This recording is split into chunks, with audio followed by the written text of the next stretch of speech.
قدیم ثقافت کا عملی نمونہ 250 سال پرانی تاریخی عمارت مسمار ہونے کا خطرہ۔ بین الاقوامی اداروں سے اس ثقافتی ورثے کی تحفظ کی اپیل۔ ملک بھر سے تاریخی اہمیت کے حامل اشیاء کو یکجا کر کے ایک تاریخی عمارت تعمیر کی گئی تھی جو اب تباہی کے دھانے پر ہے۔ تیکال میں یونیورسٹی روڈ پر ولیج ریسٹورنٹ کے نام سے ایک نہایت خوبصورت عمارت ہے جس میں لکڑی کا بہت عمدہ کام ہوا ہے۔ یہ عمارت سال 1999 میں شروع ہوئی تھی اور 2005 میں مکمل ہوئی تھی، جس پر اس وقت 2.5 کروڑ روپے کی لاگت آئی تھی۔ یہ عمارت 8 کنال پر محیط ہے اور 10 نہایت قیمتی دروازے ہیں، جس میں ایک دروازہ 250 سال پرانا ہے۔ اس کے علاوہ اس میں 20 کھڑکیاں، 42 ستون اور ستون کے اوپر شتیر رکھنے والا سرائے بھی نہایت قدیم ثقافت کا مظہر ہے۔ یہ عمارت ایک کرائے کی زمین کے ٹکڑے پر کھڑی کی گئی ہے۔ خالد ایوب جو ایک نہایت باذوق انسان ہے اور ملک کی ثقافت، تہذیب اور روایت کو زندہ رکھنے کا نہایت شوقین ہے، انہوں نے ملک بھر سے قدیم دور کی لکڑی کی بنی ہوئی چیزیں اکٹھا کر کے بڑی مشکل سے یہاں پہنچایا۔ چونکہ یہ چیزیں سینکڑوں سال پرانی ہونے کے ناطے سے ان کو پشاور منتقل کرنا اتنا آسان نہیں تھا۔ ان کا کہنا ہے کہ جنوبی اور شمالی وزیرستان میں ایک نہایت پرانی تاریخی عمارت کے دروازے اور کھڑکیاں اس کا مالک بیچنا چاہتا تھا۔ جب میں نے قیمت پوچھی تو انہوں نے اس کے بہت کم دام بتائے، مگر میں نے دوگنی قیمت ادا کر کے یہ چیزیں حاصل کی ہیں اور اس عمارت میں لگائی ہیں۔ خالد ایوب کے مطابق اس تاریخی عمارت کا مختلف ممالک کے سفیروں، وزراء، طلباء اور سیاحوں نے دورہ کیا ہے۔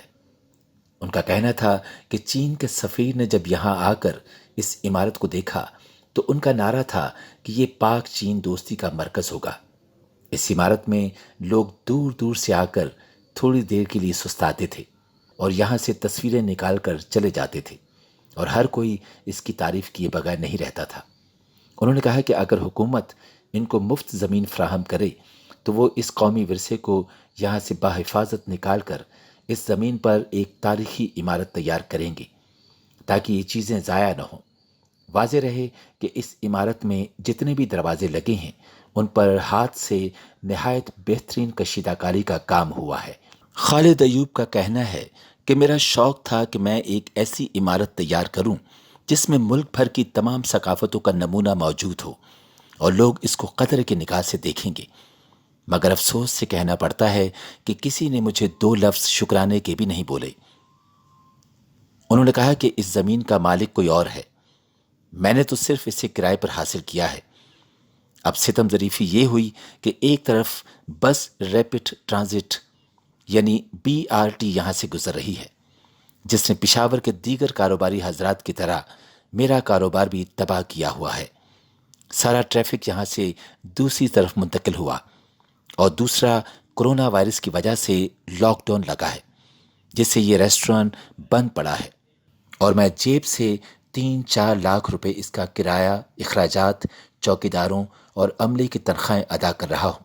ان کا مزید کہنا تھا کہ میں اسے چلانا چاہتا تھا مگر اب یہ بند پڑا ہے اور مالک جائیداد کرایہ کا تقاضا کر رہے ہیں، تو اب میرے پاس اس کے علاوہ اور کوئی چارہ نہیں ہے کہ میں اسے مسمار کروں۔ عارف خلیل جو پاکستانی ثقافت پر گہری نظر رکھتے ہیں، ان کا کہنا ہے کہ یونیسکو جیسے بین الاقوامی اداروں کو چاہیے کہ وہ آگے بڑھیں اور اس قومی ورثے کا تحفظ کریں۔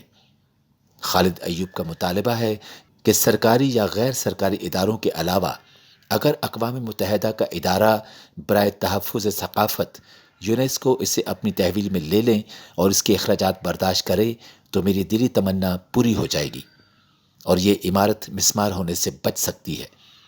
انہوں نے صوبائی حکومت سے بھی اپیل کی ہے کہ محکمہ آثار قدیمہ، سیاحت، ثقافت بھی اس تاریخی ورثے کو بچانے میں کلیدی کردار ادا کر سکتا ہے۔